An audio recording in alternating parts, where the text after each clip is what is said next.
Are you ready for another exciting adventure in Whispering Woods? Join Milo the monkey, Lily the lemur, Barnaby the bear, Pip the panda, and Flicker the firefly as they solve another case of a missing item with a lot of twists and turns along the way. Last time on the Great Detective Club, Barnaby's giant honey pot had vanished from his cave. And this time, will they be able to find the missing item in time?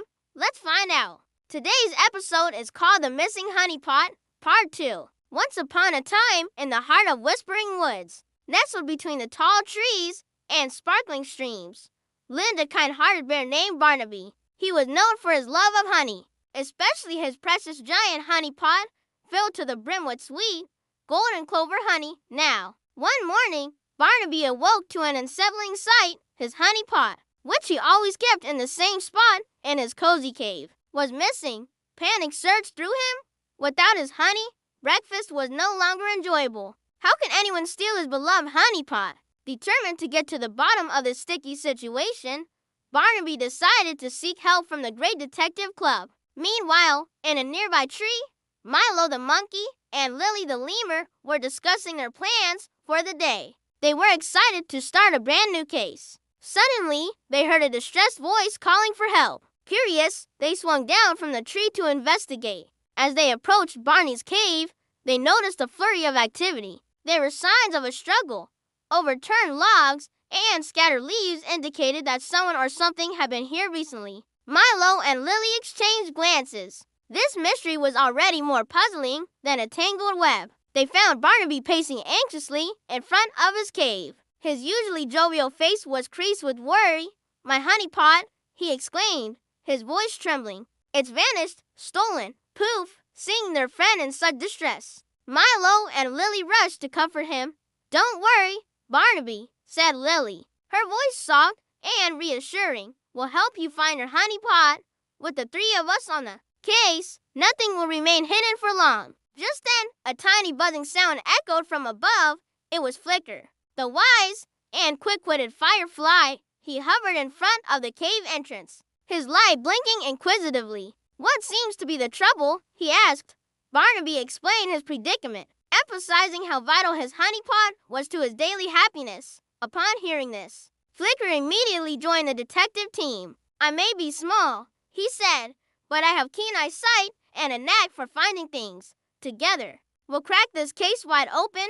And so, our intrepid team of young detectives, armed with their combined wits and determination, began their investigation, eager to bring a smile back to Barnaby's face. First, they combed through Barnaby's cave, searching for any clues. The cave, usually neat and tidy, was a bit messy with scattered berries and half-read books. But nothing seemed out of the ordinary. As they ventured deeper into the cave, their eyes caught sight of a faint, sticky trail leading to the entrance.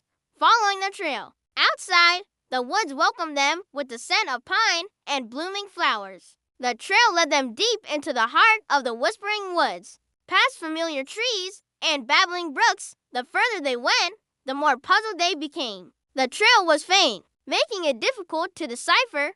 "This is trickier than a squirrel's maze," said Milo, scratching his head. "The trail is almost invisible. We need a break." Just then, Lily noticed something peculiar. "Look," she exclaimed, pointing to a cluster of large, wobbly mushrooms. "There are some strange fingerprints on this one." As the others gathered round, they saw that the prints were round and sticky. Pondered Barnaby, stroking his beard, round, sticky paws. "Who could it be?" "Maybe it's the work of a honey-loving banded badger," suggested Milo, his eyes wide. At that moment, Flicker, who had been hovering nearby, suddenly burst into light.